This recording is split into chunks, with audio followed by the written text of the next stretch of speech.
संकर्षण कराडे हा एक उत्तम कवी, सूत्रसंचालक आणि अभिनेता आहे. सध्या विविध नाटकांच्या माध्यमातून तो महाराष्ट्रभर दौरे करताना दिसतोय.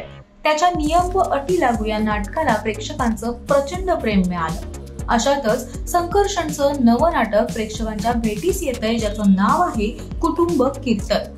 या नाटकात संकर्षण सोबत ज्येष्ठ अभिनेत्री वंदना गुप्ते, तन्वी मुंडले आणि अमोल कुलकर्णी मुख्य भूमिकेत आहेत. दरम्यान वंदना गुप्ते यांनी संकर्षण कराडेचे कौतुक करताना त्याला हिऱ्याची उपमा दिली. त्या म्हणाल्या, संकर्षण केवळ लेखक म्हणून नव्हे तर त्याचे पूर्ण व्यक्तिमत्व विस्मयकारक आहे. मी जितकी त्याच्या सहवासात येतेय तितके त्याचे एक एक पैलू बघून वाटतंय की याच्यात काय नाहीये. त्याच्याकडे सगळेच गुण आहेत. कलाकार, दिग्दर्शक, लेखक, कवी असं सगळं काही तो करतो. त्याच्याकडे भयंकर बुद्धिमत्ता आहे.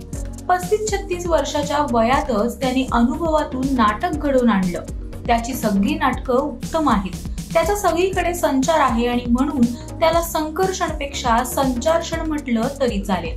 असा उत्तम नट, उत्तम माणूस रंगभूमीला मिळाला आणि म्हणून त्याला हिरा म्हटलं तर वावगं वाटायचं कारण नाही, असे म्हणत वंदना गुप्तेंनी संकर्षणचे कौतुक केले.